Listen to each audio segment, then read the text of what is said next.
Okay students, మనము simple interest అనే topic మీద కొన్ని కష్టమైన క్వశ్చన్ని ఈజీగా ఎలా చేయాలో నేర్చుకుందాం. ఓకే, ఇప్పుడు కొన్ని క్వశ్చన్స్ ఎలా ఉంటాయంటే ప్రిన్సిపల్ ఇవ్వరు, జస్ట్ టైం ఇస్తారు. దాంట్లో రేట్ కనుక్కోవాలి అంతే. అక్కడ ఇంకేం ఉండదు, టైం మాత్రమే ఇస్తారు, రేట్ కనుక్కోవాలి. అది ఎలాగా? కానీ అక్కడ ఒక చిన్న రూల్ కూడా పెట్టుంటారు.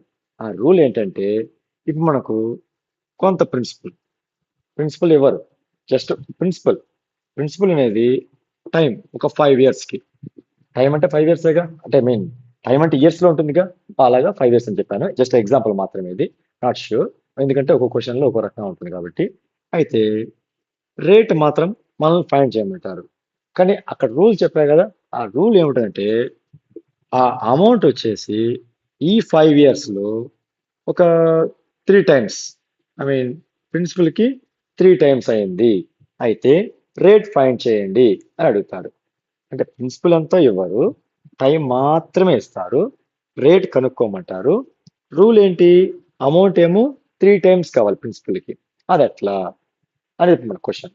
అంటే జస్ట్ దీనికి ఒక షార్ట్ కట్ మనం చూస్తాం చెప్పేసి, వితౌట్ క్యాలిక్యులేషన్ చెప్పేయచ్చు. అది ఎలా చేయాలో ఇప్పుడు చూద్దాం. మనకు ఒక చిన్న టేబుల్ చెప్తాను, దాన్ని బేస్ చేసుకొని అది మీకు గుర్తు పెట్టుకోనుకోండి. టేబుల్ కూడా అవసరం లేదనుకోండి, ఇంకోటి. ఓకే, దాంతో జస్ట్ చిన్న క్యాలిక్యులేషన్, ఒక మల్టిప్లికేషన్ మాత్రం గుర్తుపెట్టుకుంటే వచ్చేస్తుంది. ఏమంటే టైంని రేట్ని మల్టిప్లై చేస్తే ఎన్ని హండ్రెడ్స్ అయితే వస్తాయో దాన్ని బేస్ చేసుకొని ఈ రేట్ ఉంటుందన్నమాట.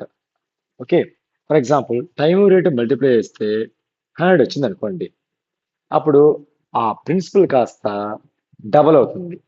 ఓకే, అంటే డబల్, త్రిబుల్, 4 టైమ్స్, 5 టైమ్స్ అని అనుకోండి. ఎన్ని టైమ్స్ చెప్పారో ఆ టైమ్స్ లోంచి ఒక్కటి తగ్గించండి. ఫర్ ఎగ్జాంపుల్ 3 టైమ్స్ చెప్పారుగా, ఒక్కటి తగ్గించండి, అప్పుడు ఏమవుతుంది? 2 అవుతుంది. 2 మీన్స్ 200. ఓకే, అంటే ఇక్కడ మనకు టైంని రేట్ని మల్టిప్లై చేస్తే 200 రావాలి. ఓకేనా? అంటే 5 ఇక్కడ ఉంది, ఇది ఇక్కడ ఎంత పెట్టుకుంటే మనకు 200 వస్తుంది? 40.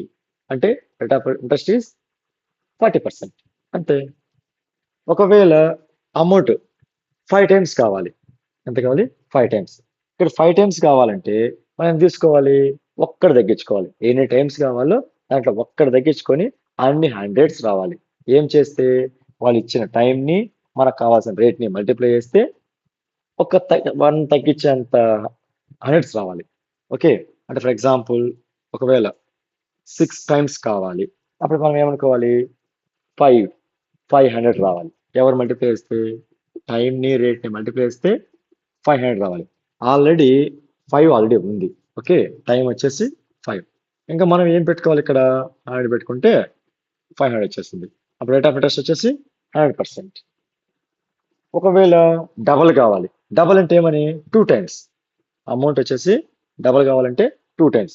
2 టైమ్స్ కావాలంటే చెప్పాగా, టైమ్స్ లో నుంచి ఒక్కటి తగ్గించండి, 1.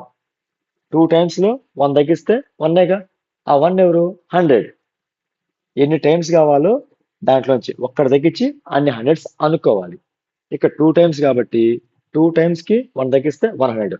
అంటే ఇక్కడ టైంని రేట్ని మల్టిప్లై చేస్తే ఒక్క 100 రావాలి. టైం ఆల్రెడీ 5 ఇయర్స్ ఉంది, ఇంకా మనకు ఏం పెడితే ఇక్కడ 100 వస్తుంది చూసుకోవాలి. సో 20, కాబట్టి 20%. అంతే, షార్ట్ కట్.